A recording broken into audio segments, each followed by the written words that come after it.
Hello there guys, welcome to Survival Russia, welcome back to the channel.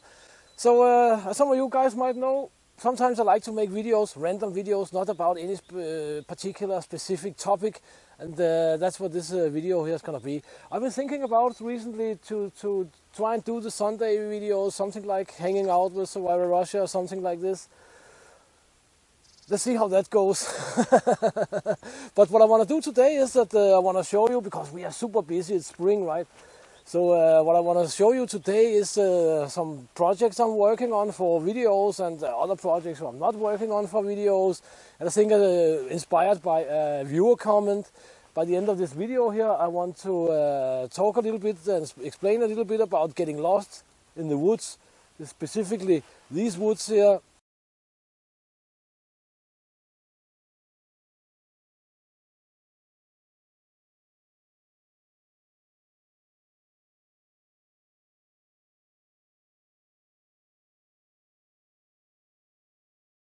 And what to do and so on. I want to read a little bit, just a little piece from a book, from Horace Kephardt's book, Woodcraft, Camping and Woodcraft, I think it's called. It's written in 1916, and it's a super awesome book.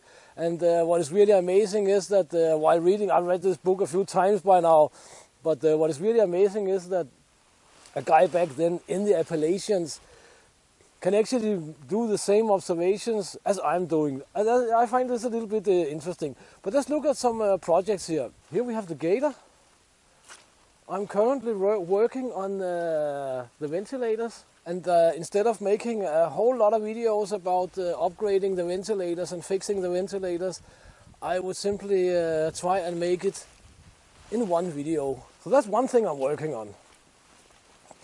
It's not a real big project, and at the moment I'm only me, so I cannot do any of the heavy work. Not that we really have any heavy work on it. We're of course gonna try and start it up in the video and all that funky stuff. But I'm also fixing the dirt bike over here. Here we have the little Yamaha GW200. I am changing out the handlebars. Gonna clean it up a little bit, because I didn't manage to do that while parking it in autumn. I cleaned it a little bit, of course, but not super well. I'm also waiting for some parts and stuff like that. It is very unlikely that that is a video project. There we have the pink ninja and the blue ninja. Say hello to the ninjas and the sun. It's awesome today. It's +6 degrees Celsius in the shade. But in the sun is of course very warm, and tomorrow is going to be even warmer. We also do not have a lot of wind and stuff like that, so maybe we can do a little drone flight here as well. We also have to do some drone training and all that good stuff, but I'm fixing up the bike over there so we can go on a little moto camping. Then we have Mrs. Survival Russia. Let's say hello to Mrs. Survival Russia. Hello guys! Survival village, yeah. Then we have our kitchen garden and so on in the background, and the greenhouse which have to be fixed up.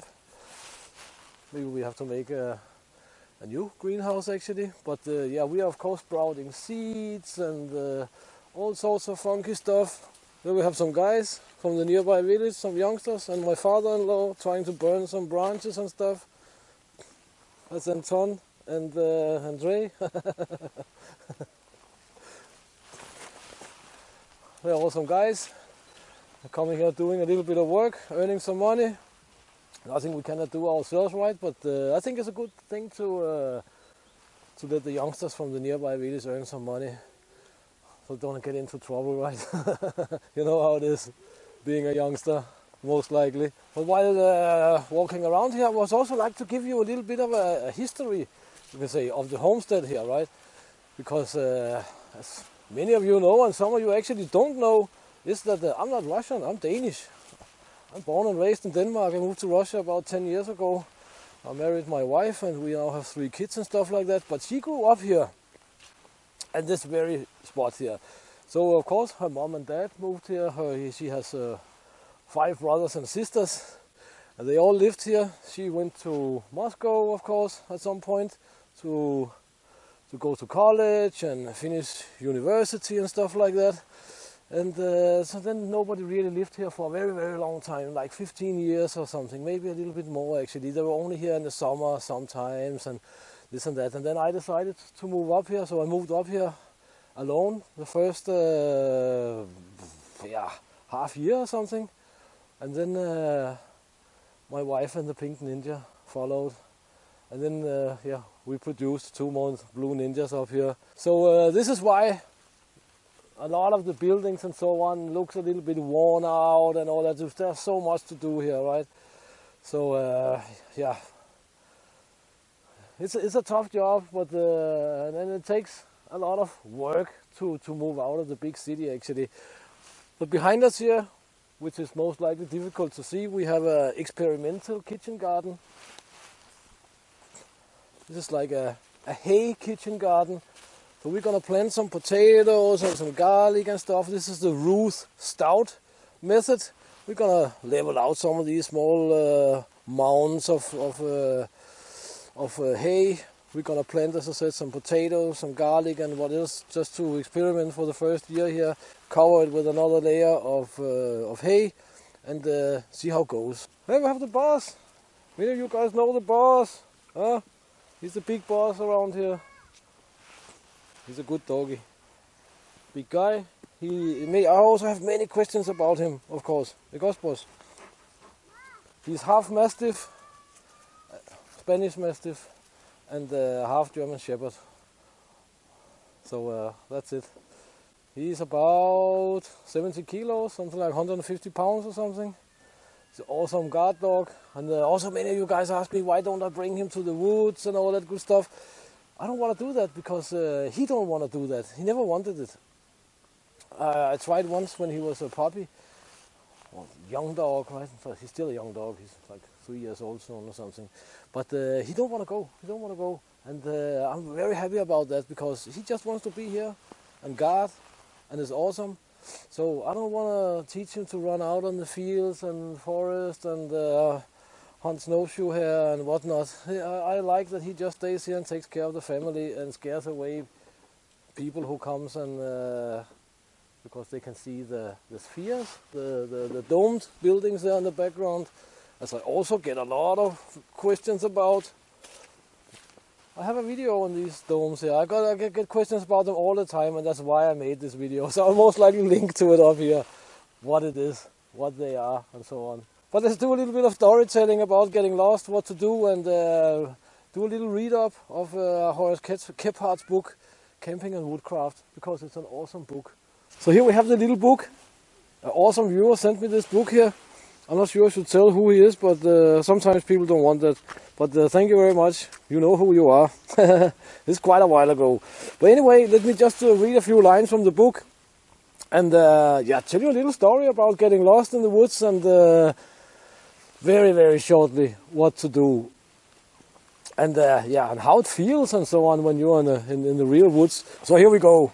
I actually marked this for later purpose. But anyway, a man is really lost when suddenly, it is always suddenly, there comes to him the thudding consciousness that he cannot tell to save his life whether he should go north, east, south or west. This is an unpleasant plight to be in at any time. The first time that is experienced, the outlook will seem actually desperate. I agree on that. Instantly, the unfortunate man is overwhelmed by a sense of utter isolation, as though leagues and leagues of savage forest surrounded him on all sides, though which he must wander aimlessly, hopelessly, until he drops from exhaustion and starvation. Nervously, he consults his compass only to realize that it is of no more service to him now than a brass button. He starts to retrace his steps, but no sign of footprints can he detect. He is seized with a panic of fear as irrational but quite as urgent as that which swoops upon a belated urchin when he is passing a country graveyard at night. It will take a mighty effort of will to rein himself in and check a headlong stampede. In such predicament as this, a man is really in serious peril. The danger is not from the wilderness. The danger is from the man himself. Kephart is also talking about the most dangerous and difficult terrain to get lost in or be lost in. Get lost. And that is terrain like here.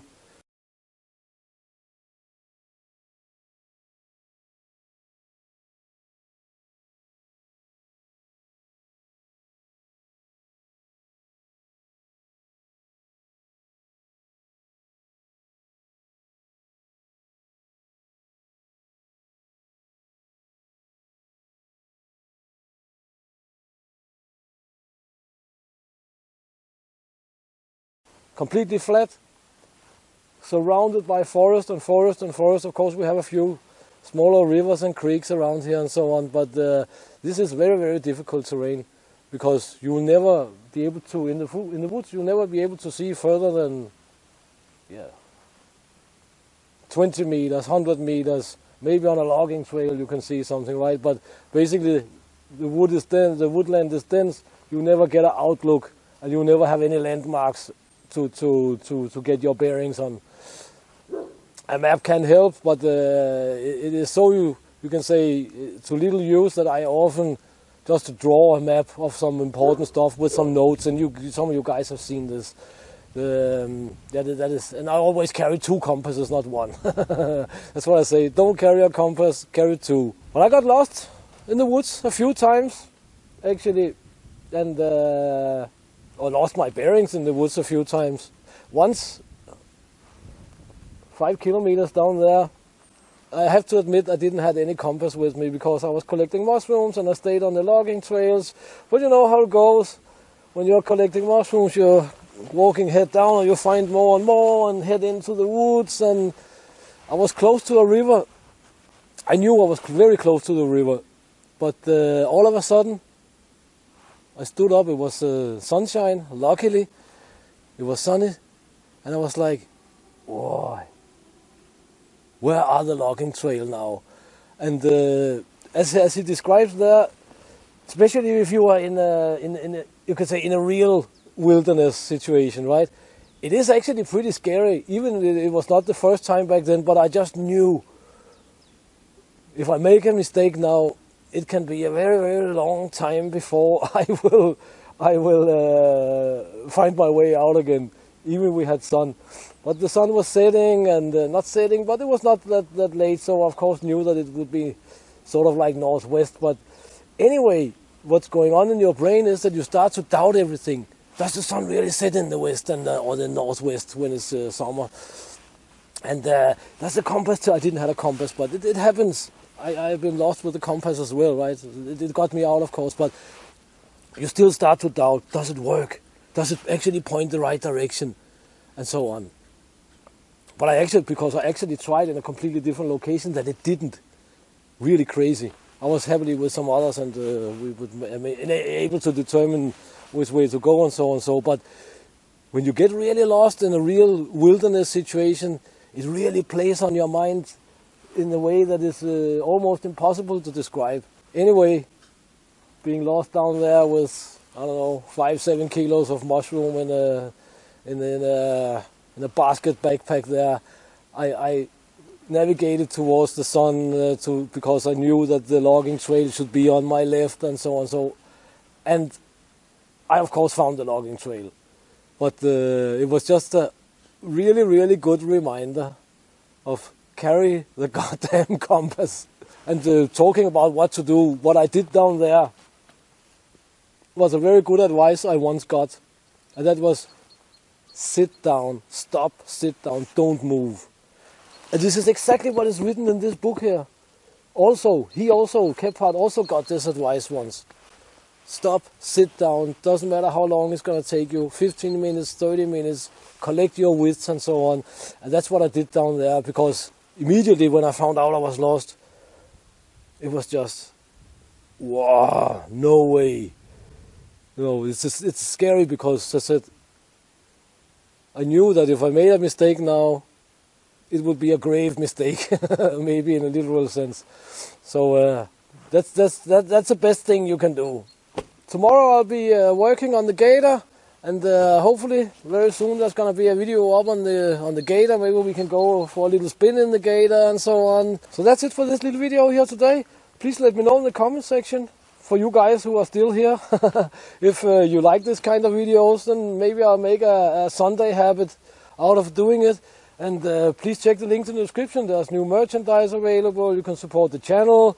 Even in these hard times, guys, you guys who keep supporting the channel and staying on Patreon and so on, it's really, really, really awesome.